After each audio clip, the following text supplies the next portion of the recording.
All right, today we're talking about something I think a lot of us have felt. It's a story about totally flipping the script on fitness, about going from complete burnout to an actual, real breakthrough. So let's just dive right in.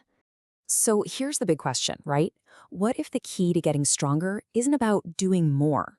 I know, for anyone who's ever felt stuck just grinding it out in the gym and not seeing the results you want, that idea sounds kind of crazy. But what if it's the exact answer you've been searching for? And this right here, this quote just hits home, doesn't it?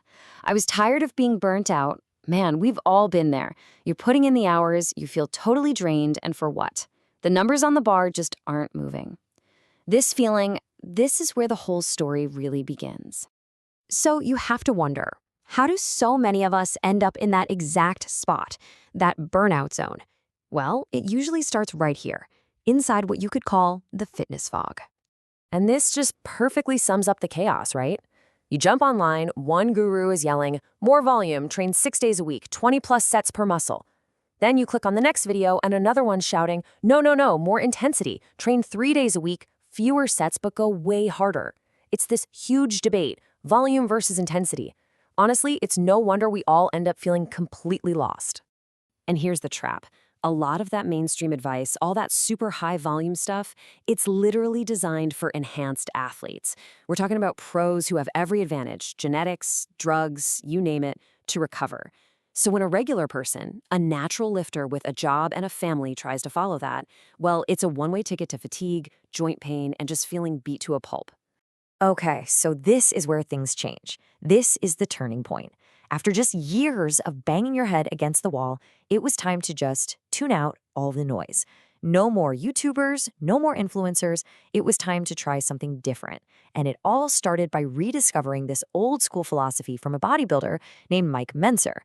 And the whole idea, the entire philosophy, hinges on this one concept: true muscular failure. And look, this isn't just about feeling the burn. We're talking about the point in a set where you physically cannot do another rep with good form. Your muscle just gives out. The theory is that that moment is the signal. It's the only signal the body needs. It basically tells your body, hey, that was too hard. I wasn't strong enough. I better grow back stronger so I can handle it next time. So the logic for growth becomes incredibly simple. It's just 3 steps. Step 1, stimulate. You hit it with one brutally hard set to failure. Step 2, recover. And this is key. You get out of the way and let your body actually do its job. And step 3, grow. You come back to the gym stronger. Stimulate, recover, grow. That's the whole game. All right, so the theory is there, and now it's time for the experiment. Time to put this whole thing to the test. And we're not talking about a little adjustment here or there. This was a complete, radical overhaul of everything. And just look at this. This table shows you just how insane the change was. Take a push day, for example. Incline dumbbell bench went from 3 sets down to 1. Machine chest flies, 3 sets to 1. Everything was cut down to a single set. One brutally hard, all-out set to failure. It feels completely backwards, I know, but wait until you see what happened. And what happened next was, well, it was completely unexpected. You would think cutting your workout time this much would kill your progress, right? Nope. It didn't just continue, it actually accelerated. So first off, the efficiency was just off the charts. Workouts that used to be these 90-minute slogs were now done, completely done, warm-up and everything, in 40 minutes max. I mean, think about that. That's less time than an episode on Netflix. For anyone with a busy life, that is an absolute game changer. And then there's recovery. All of a sudden, you're giving your body at least 72 hours, that's 3 full days, between hitting the same muscles. This gives it a real chance to repair and what they call supercompensate, which is just a fancy way of saying it builds itself back even stronger. It's that classic saying, right? You don't actually grow in the gym. You grow when you're resting. But this is the craziest part, the real kicker. For 2 solid months, every single workout ended with a new personal record. Either more weight on the bar or more reps than the last time. Now, if you've been lifting for a while, you know that is basically unheard of. It's proof that the body wasn't just recovering, it was absolutely thriving. So all of this, it leads to a much bigger idea. It's a whole new way of looking at fitness, a new paradigm for how it fits into your life.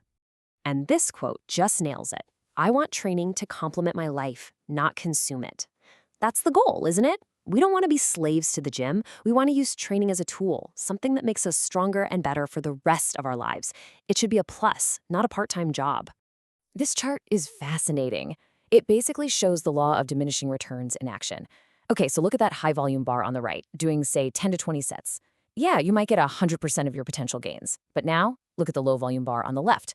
We're talking 4 to 6 sets. You still get like 95% of the gains. So you're doing less than half the work for almost the exact same result, with way less fatigue and wear and tear. You gotta ask yourself, is that extra 5% really worth it? So let's just boil it all down. What are the big takeaways here? First, intensity is the driver, not volume. That's the real trigger for growth. Second, one perfect, all-out set is enough to pull that trigger.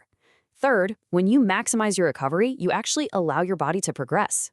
And the best parts, you spend way less time in the gym, which means more time for your life, and you save your joints from all that extra wear and tear. And that really just leaves us with one last question for you to think about. Look, this isn't about saying this is the only way to train. Not at all. It's about finding what really works for you. So take a hard look at your own routine and just ask yourself, is my training consuming my life, or is it complementing it? Is it building you up, or is it just wearing you out?